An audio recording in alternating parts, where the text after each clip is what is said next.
السلام عليكم كسر لواذا شركة أسكونيكوم وصوصارتو فيزاها وحبرشة إعقامة دالك تركيا. أسبوعي لصور عفوا وحن إذن سوق بيجي إن سنة دكتورة كصوص عضو حكاب بالعوض لقاعد دونه امتحان لوجو مقعدري أميوس كاس أو قاعد دونتو وزارة وحبرشة دالك تركيا. شالي وحا وزارة جناعسية كصوب بحي وركو صابسن امتحان كان أميوس الرجينايو in la qaado sanad dugsiyeedka soo socda inta aan u gudbin warkan wasaaradda ganacsiga ka soo baxay aan xasuusanno muxuu ahaa imtixaanka MUS waxaan soo sheegnay inuu MUS yahay imtixaan loogu talagalay inay galaan ardayda rabo kulliyadaha muhiimka ah sida kulliyadaha engineerinka caafimaadka dentistryga farmasiga macalinimada iyo kulliyada law haddii aan lahayn jaamacadaha barefadka iyo haddii aan lahayn jaamacadaha dawladda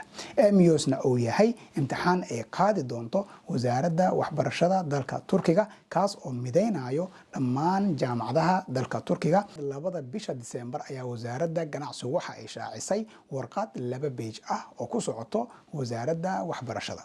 warqadan ku socoto wasaaradda waxbarashada waxa lagu xusay in imtixaankan MUS ee la rajaynayo in la qaado sanad dugsiyeedka soo socdo oo aad u saameyn doono jaamacadaha dalka Turkiga iyo ardayda ajaanibta ah ee rabto inay wax ka bartaan dalkan Turkiga sidoo kale wasaaradda ayaa waxa ay xustay in haddii go'aankan laga laabo waayo ay aad u saameyn doonto jaamacadaha khaasatan dhanka dhaqaalaha sidoo kale wasaaraddu ay xustay in Turkigu hadda uu ku jiro marxaladii ugu fiicneed ee ardayda ajaanibta haddii ay ahaan lahaayeen jaamacadaha dawladda iyo haddii ay ahaan lahaayeen jaamacadaha barefadka saas awgeed wasaaradda ganacsiga ayaa waxay ka codsatay wasaaradda waxbarashada in ay ka laabato go'aankeeda ah in la qaado imtixaankan MUS ayna u fasaxdo jaamacadaha dalka Turkiga in ay ayagu go'aansadaan qaabka ay rabaan inay ku aqbalaan ardayda ajaanibta jaamacadii rabta inay ku aqbasho imtixaan ay ku aqbasho jaamacadii rabta inay ku aqbasho kaliya shahaadada dugsiga sarena ay ku aqbasho shahaadada dugsiga sare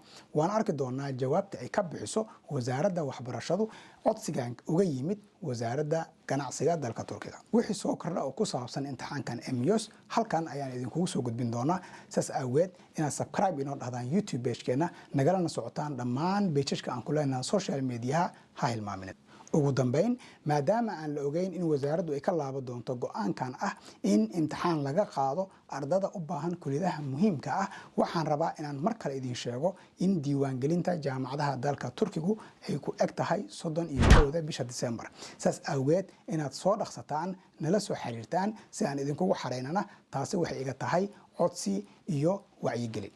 waa mahadsantihiin waa inoo video kale soo dhawaada waxbarashada dalka Turkiga